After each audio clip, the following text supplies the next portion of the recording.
On the morning of December 11, 2008, the calm inside a Manhattan penthouse broke the moment federal agents stepped through the door. Bernie Madoff stood in the living room, dressed in a quiet grey sweater, hands steady at his sides. He did not argue or stall. He told them the truth in one short line. It was all one big lie. For decades he had taken in billions, sending out statements that showed gains that never existed. The numbers were fiction. The trust was real. Investors believed he was the man who could guide them through every storm. They believed because the returns never dipped. They believed because he acted like the safest mind on Wall Street. They believed because no one wanted to think a legend could be building a trap this large. As agents waited for him to continue, Madoff let the long silence settle. Behind him, a lifetime of praise was about to collapse. Chapter 1. The Illusion. The agents who walked into Bernie Madoff's penthouse on December 11, 2008, believed they were entering a crime scene in progress. What they did not yet understand was how far back the trail went. To trace it, investigators later had to rebuild a timeline that stretched across nearly half a century. The fraud did not begin with a crisis. It began with a reputation. That reputation was crafted through charm, timing, and a talent for convincing people that his word was proof. Bernard Lawrence Madoff entered Wall Street during the 1960s, when the market still relied on chalkboards and handwritten tickets. He founded Bernard L. Madoff Investment Securities in 1960. He was young, confident, and restless. He understood that the financial world was moving toward technology long before most of his peers were ready to hear it. The firm started small, focusing on order execution. Madoff insisted that his operation was faster and cleaner than its competitors. Clients followed because he sold speed like it was certainty. In the early years, nothing about his public work hinted at crime. His firm helped build the modern market structure. He became known as a pioneer in electronic trading. By the mid-1980s, he was a respected market maker. He joined committees, he shaped rules, he chaired the Nasdaq in 1990. These achievements would later shield him. When people doubted his results, they reminded themselves he was the man who built part of the system they depended on. They assumed that meant safety. At the same time, inside a quieter part of the business, he built something else. He created an advisory arm that he kept separate from the major trading operation. The advisory business would later be known as the engine of the fraud. When questioned, he called the investment strategy split-strike conversion. He described it as a steady options-based approach designed to protect principal and deliver mild, dependable gains. The pitch worked because it sounded technical without sounding reckless. Most people did not fully understand the method, but they trusted the man explaining it. His strategy showed smooth returns year after year. They did not surge. They did not crash. They looked exactly like the line investors wished they could see in real life.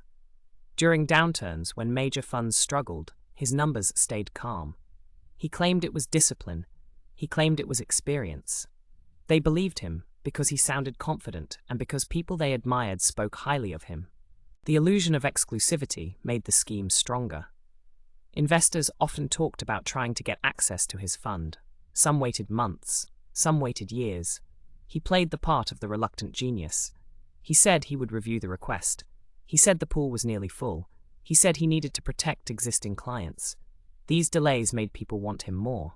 When he finally allowed a new investor in, they treated it like a privilege. He rarely had to ask for money. People lined up to give it to him. Feeder funds stabilized the flow. These were outside managers who gathered billions from their own clients and funneled the money to Madoff. He became the quiet backbone of complex networks of trusts, charities, banks, and private investors. A large number of clients never met him. They dealt with managers who swore by him. They received glossy statements, saw monthly growth, and told friends that Madoff was the safest choice in an unpredictable world. He maintained this image with careful control. The returns were always plausible. They were never too high. They were never too low. They were just right. The steadiness muted suspicion. People do not look closely at what they believe is protecting them. The calm numbers encouraged complacency. Clients built long-term plans around him. They used his statements as proof of financial security. Inside his office, the falsified statements were printed on aging machines. No one outside that room knew how the numbers were produced. They saw the results, but not the process. Madoff understood that most investors judged safety by trust, not by evidence. He used that instinct. He used it well. During the 1990s and early 2000s, some analysts and competitors noticed problems that did not add up. They tried to replicate his strategy. Their models failed. They looked at market conditions and compared them to his performance. It did not match. To them, the numbers suggested something was wrong. They warned colleagues. They wrote letters. They argued that no one could deliver consistent returns across every market condition using the method he claimed. But Madoff's status muted their concerns. He looked like the last man on Wall Street who would need to cheat. He had built a respected trading firm. He had served in high-level positions. He had supported charities. He had cultivated an image of modesty. Critics who questioned him often faced pushback from people who had known him for decades. It was easier to assume the skeptics were missing something. He also understood how to deflect doubt. When confronted with questions, he did not panic. He dismissed the concerns with a steady tone. He called the critics jealous. He called them uninformed. He called their analysis flawed. For many investors, this calm confidence was enough. They had already decided he was trustworthy. They had already built their plans around him. Challenging him meant questioning their own decisions. The fraud grew because it fed on human nature. People are drawn to what looks safe. They follow the advice of friends. They avoid digging into complex strategies that seem to be working. They believe their money is secure if the person managing it appears to be respected. Madoff understood this. He built the illusion around those instincts. He used real financial language. He used real market trends. The difference was that none of it matched the actual trades he reported. Behind closed doors, the operation remained simple. New money came in, old money went out, gains were transferred on paper. Losses did not happen because he refused to record them. The scheme survived because it was fed constantly. As long as clients did not withdraw too much at the same time, the illusion held. By the early 2000s, independent analysts again questioned his consistency. They compared his supposed returns to known market volatility. They studied his strategy. They concluded that his results defied math. But they were voices on the outside. Madoff's reputation continued to protect him. People assumed the critics did not understand the full picture. Regulators investigated at various points. They requested documents. They visited his office. Nothing came of it. Investigators were told that the advisory business was separate. They were given partial answers and assurances. He used his credibility inside the financial world to present himself as a cooperative and respected veteran. Regulators accepted explanations they should have challenged. It was not an intentional defense at every step. It was a structure built on assumptions. They assumed he was honest. They assumed the questions were minor. They assumed the paperwork was consistent with normal operations. Throughout this period, investors continued to pour in money. The split-strike conversion explanation remained the story he repeated. It was vague enough to discourage close inspection and technical enough to sound legitimate. Monthly statements reinforced the illusion. Clients saw slow, steady growth. They found comfort in that stability. In uncertain markets, they clung to it even more tightly. By the mid-2000s, some competitors expressed frustration. They knew the returns could not be real, but they could not prove why. They warned institutions to reconsider. Those warnings rarely gained traction. Investors pointed to decades of clean results. They pointed to his industry roles. They pointed to his long history of trust. Many believed that if there were any real concerns, regulators would have intervened. They assumed the oversight system worked. Madoff built the illusion with routine. He showed up to work early. He kept a predictable schedule. He maintained the appearance of discipline. Routine is reassuring. People trust what feels stable. Clients saw his calm demeanor and interpreted it as proof of control. In reality, the stability was an act. The real operation depended on constant flow. The moment that flow stopped or slowed, the entire structure would begin to crack. The illusion held because it was not extravagant. It presented itself as ordinary. His investors were not promised excitement. They were promised reliability. That is what made the fraud so effective. It did not rely on greed. It relied on comfort. It relied on the belief that a seasoned expert could guide people safely through the dangers of the market. Even when analysts flagged problems in his options strategy, the warnings failed to break through. Many financial professionals decided there must be some hidden edge they did not understand. They convinced themselves that his decades of experience granted him a sense for timing that others lacked. They accepted logical gaps because the myth was easier to believe than the alternative. Madoff's office remained divided. The legitimate trading floor was visible to visitors. Phones rang. Screens updated. Trades moved quickly. That part of the company looked like a strong operation. It supported his credibility. The fraudulent advisory arm stayed hidden. Only a small group handled the statements. They knew how to generate false trade confirmations. They knew how to produce monthly returns. They used dated equipment because that created fewer questions. The old printers could produce continuous forms with a professional appearance. The consistency made the results look authentic. Throughout these years, Madoff managed his relationships carefully. He attended charity events. He offered advice without sounding arrogant. He guided institutions during times of uncertainty. Each interaction built more trust. Each endorsement from a satisfied client brought in more capital. He understood that social networks were more powerful than marketing. He focused on building loyalty. This chapter of the story is defined by how many people wanted to believe in him. Investors saw friends getting steady returns and assumed they should join. Boards of charities accepted him because their peers did. Banks looked at their wealthiest clients investing with him and followed. This clustering effect gave the illusion of stability.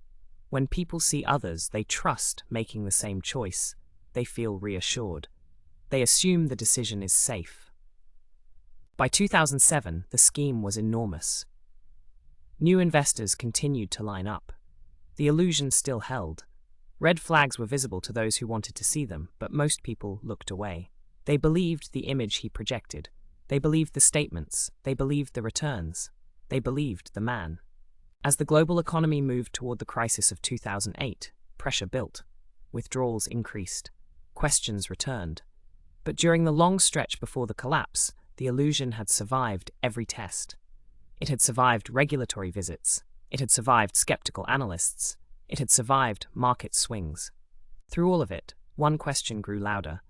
If so many red flags existed for so long, how did one man shield himself from scrutiny? The answer remained buried under layers of status, routine, and trust. Those layers protected him right up until the moment everything began to crack. Chapter 2. Cracks in the Fortress. Long before the collapse, long before the confession inside the penthouse, the first real cracks appeared in the lives of the people who trusted Bernie Madoff most. They did not see them as cracks. They saw them as small concerns or random delays. They received their monthly statements. They saw their balances rise. They felt secure.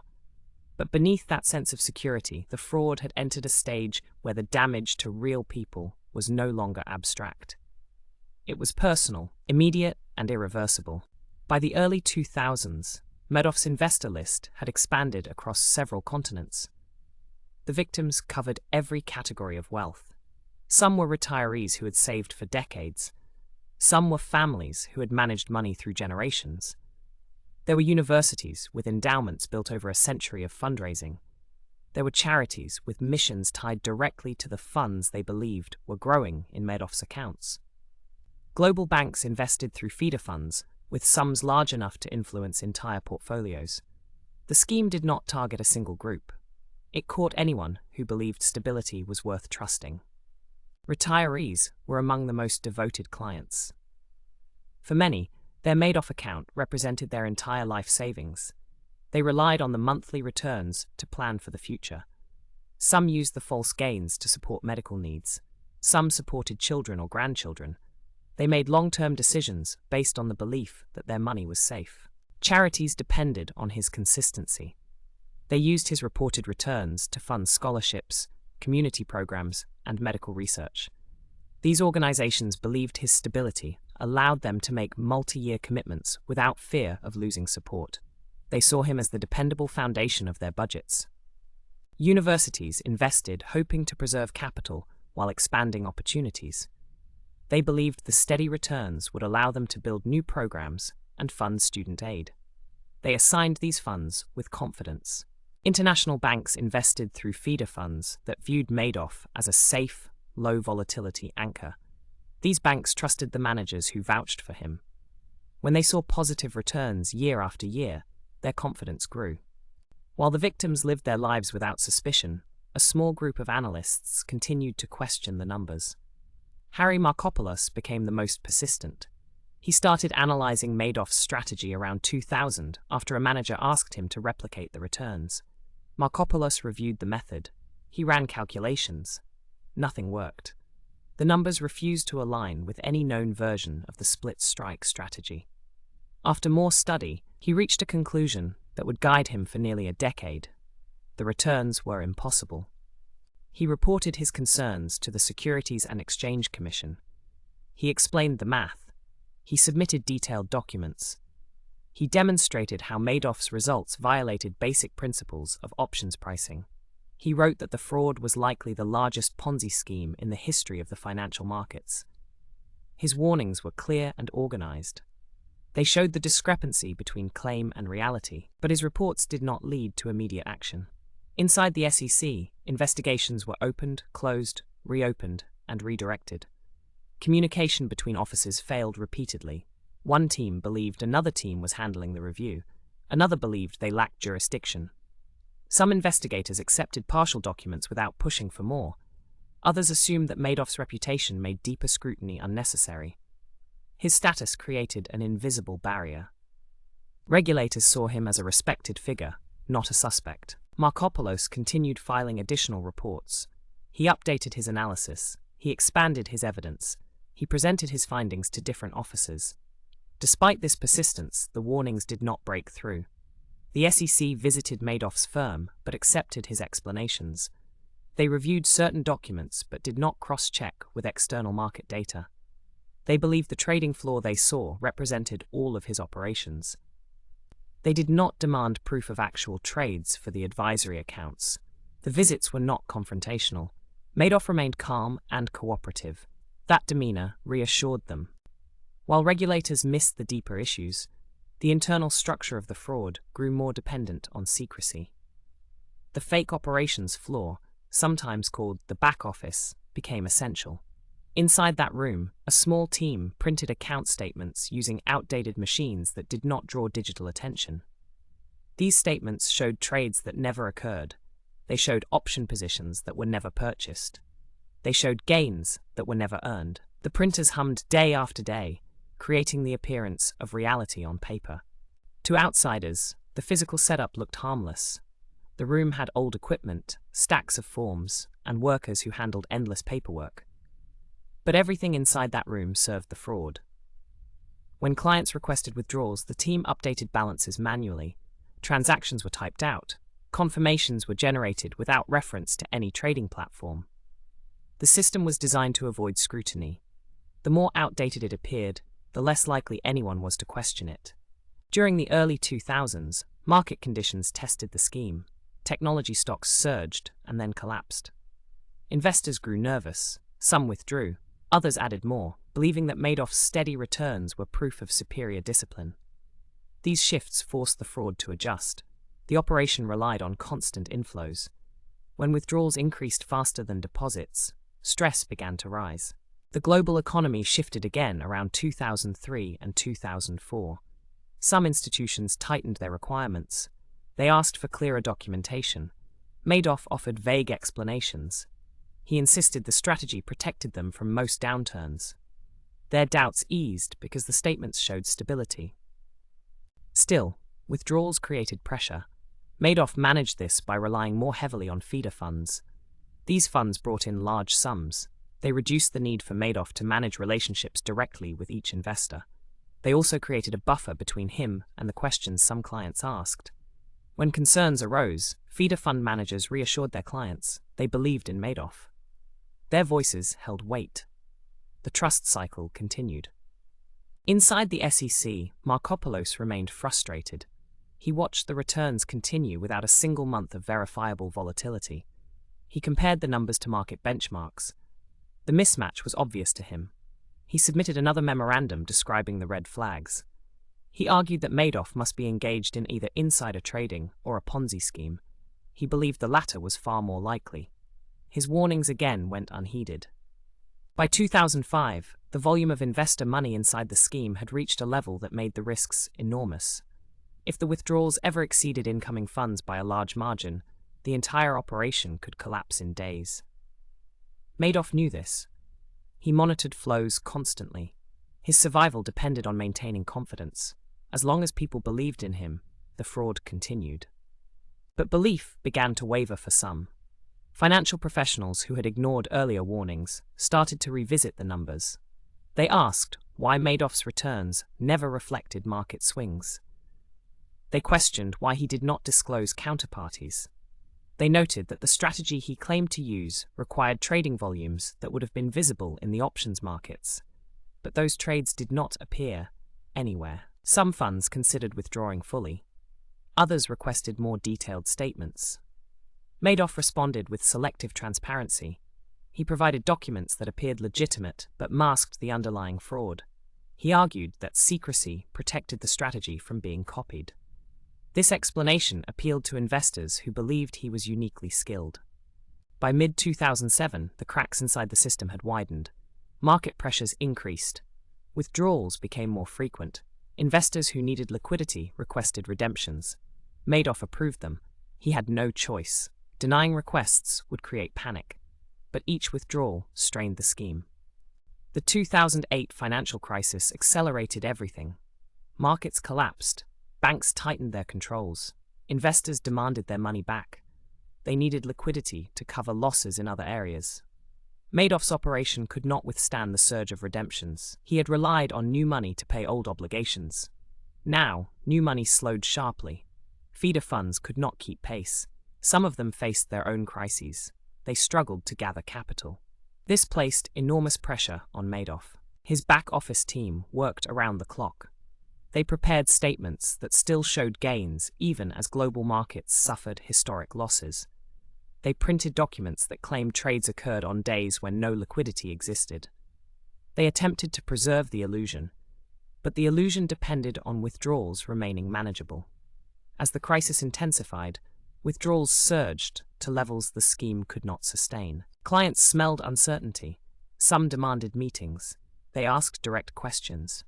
Madoff reassured them with the same calm tone he had used for years. He said the strategy was safe. He said they would be fine. But he knew the gap between incoming and outgoing funds was now too wide. He could not fill it. For nearly 2 decades, he had relied on trust. Now that trust was starting to erode. Once the illusion weakened, clients viewed the same steady returns they once admired with renewed suspicion. They asked why he had never posted a down month. They asked how he had avoided the losses others faced. They asked why no one else could replicate his results. The fraud had entered a stage where maintenance required more than calm explanation. It required impossible sums of money. The financial crisis made those sums unreachable. By late 2008, the pressure was overwhelming. Investors requested billions in redemptions. The feeder funds were exhausted. The back office could not print confidence fast enough to replace the fear spreading across financial markets. Madoff knew the scheme was approaching a point of no return. Throughout this period, Markopoulos continued trying to draw attention to the fraud. He submitted additional evidence. He explained the mathematical impossibilities. He outlined the systemic risk. His warnings gained slightly more traction as the crisis worsened, but not enough to prompt a full-scale investigation before the collapse. By the first week of December 2008, the cracks were no longer just visible. They were structural. Madoff had run out of time. He had run out of inflows. He had run out of excuses. Investors who once begged to enter his fund now demanded their money back. Banks that had trusted feeder funds questioned their exposure. Charities worried about their future budgets. Universities reconsidered their long-term plans. Retirees wondered if their savings were safe. The pressure reached its peak when Madoff faced redemption requests he could not meet. The sum was too large. There was no hidden reserve. There were no real trades to unwind. There was only the truth. His sons noticed the strain. They asked questions. They saw parts of the operation that did not align. The moment was near. For years, the scheme had survived because belief outweighed doubt. Now the balancing point had shifted. Doubt outweighed belief. And when doubt takes over, a Ponzi scheme cannot survive. The stage was set for the final break. Chapter 3. The Collapse. The final days of Bernie Madoff's empire did not unfold with slow realization. They came fast, driven by numbers that no longer obeyed the illusion he had built. By early December 2008, redemption requests surged past $7 billion. That number was far larger than the available cash because there was no real cash. There had never been enough to meet the demands of a full liquidation. Madoff had spent decades maintaining the belief that the investment strategy could withstand any market condition. Now, in a matter of days, the truth revealed itself. Without new money, the scheme had no foundation. Inside his office, the tension was impossible to hide. His staff noticed him pacing, silent and distracted. His sons, Andrew and Mark, sensed a shift in his behavior. He avoided direct questions. He handled paperwork with long, heavy pauses. He had always carried himself with calm discipline. Now, for the first time, the mask cracked. He started missing details. He repeated instructions. He acted like a man carrying a weight that finally exceeded his strength. The back-office team still printed statements, even as the world outside collapsed. They generated documents showing fictional gains while the markets delivered historic losses. The statements were consistent with the fraud, not with reality. These papers carried no power anymore. Investors no longer cared about printed results. They wanted cash. They needed liquidity. They needed what the scheme could never provide.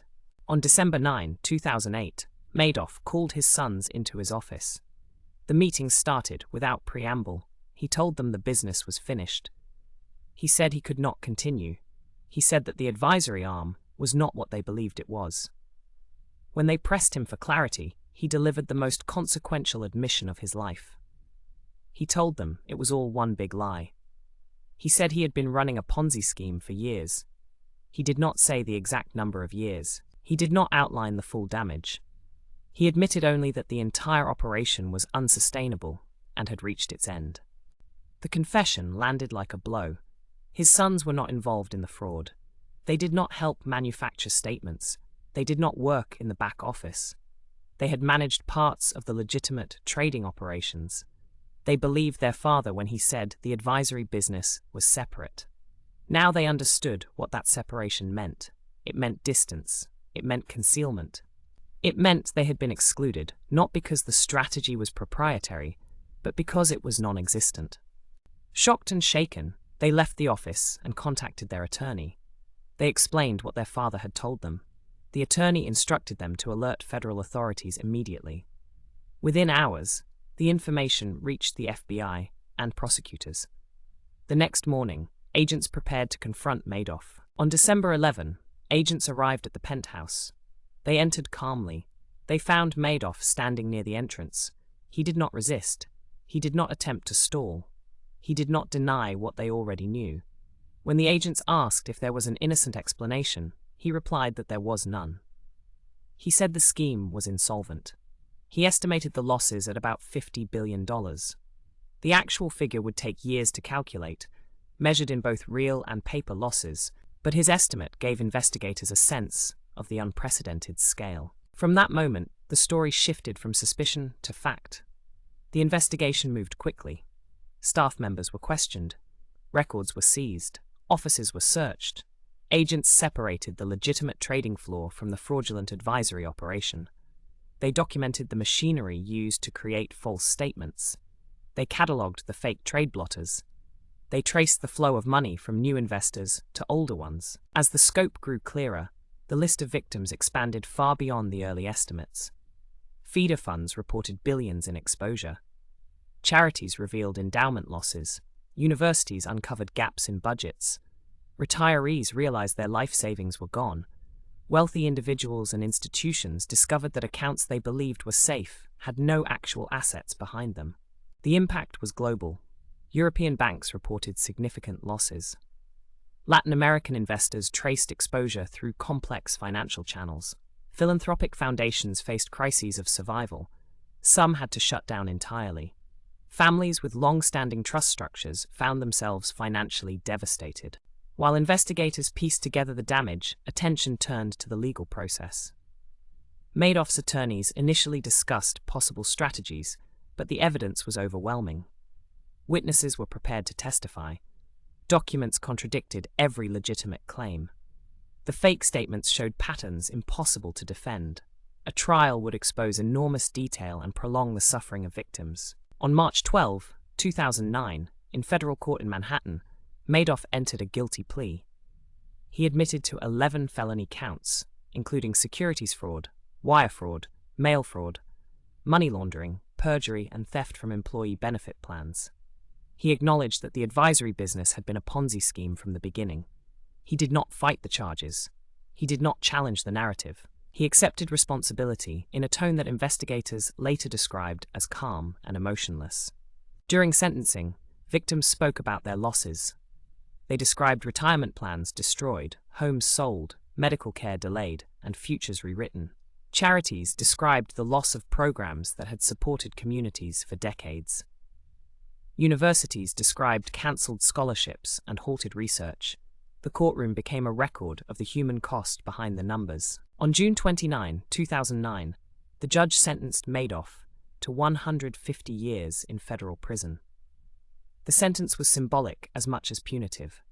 It ensured he would never be free again. It acknowledged the scale of the damage. It sent a message to financial markets about accountability. After sentencing, attention turned to recovery. The Department of Justice and the trustee, Irving Picard, launched one of the largest asset recovery efforts in American history. Picard pursued clawbacks from feeder funds and others who had withdrawn more than they originally invested. He navigated complex international banking systems. He traced money through multiple layers of financial structures. His goal was simple: recover as much as possible for victims. Over the next decade, the recovery effort produced surprising results. Billions were returned to victims through legal settlements and clawback actions. Some investors recuperated significant portions of their losses. Others recovered only a fraction. For those who lost retirement savings or sold homes, the financial recovery did not erase the emotional damage. Many victims expressed relief, but not closure. The collapse of the scheme inflicted deep wounds on Madoff's own family. In December 2010, his son Mark died by suicide. His father's actions had left him under intense public scrutiny, legal pressure, and emotional strain. In 2014, his other son, Andrew, died after a prolonged illness. Both men had lived with the consequences of a crime they had not committed, but could not escape. His wife, Ruth, withdrew from public life. She cooperated with authorities. She forfeited significant assets. She lived with the fallout of a marriage built on trust she later discovered was misplaced. Her life changed permanently. The collapse reshaped regulatory oversight. Agencies reviewed where they had failed. Reports detailed miscommunications, assumptions, and missed opportunities. Training improved. Cross-office communication was revised. Risk models changed. The Madoff case became a permanent reference point in discussions about oversight gaps and financial systems vulnerable to fraud. Despite these changes, one question remained unresolved. How had such a large, long-running fraud survived inside a highly regulated market? The answer was complex. It involved reputation, complacency, trust, and the tendency of people to believe what feels safe. It involved regulators who accepted surface-level answers. It involved a financial culture that often treated prestige as proof. Before the collapse, Madoff appeared untouchable. After it, he became a global symbol of deception. His scheme revealed structural weaknesses that had existed for decades, but remained hidden until the crisis forced them into the open. In federal prison, Madoff spent his final years in deteriorating health. He filed unsuccessful appeals for compassionate release. He died in April 2021, leaving behind a legacy defined entirely by the fraud. What remained were the victims rebuilding their lives, the institutions adjusting their systems, and the financial world confronting the truth about how easily trust can be manipulated. The case became more than a story about one man. it became a study in oversight, belief, and vulnerability. Even after recovery efforts returned billions, the real cost could not be measured in numbers alone. Trust once broken does not return fully. Systems once exposed require constant vigilance. Communities once harmed carry the memory. The collapse of the largest Ponzi scheme in modern history left the financial world with a final question that echoed long after the courtroom closed. If a fraud of this scale could live in plain sight for decades, what other dangers remain hidden behind confidence, success, and the belief that reputation equals truth?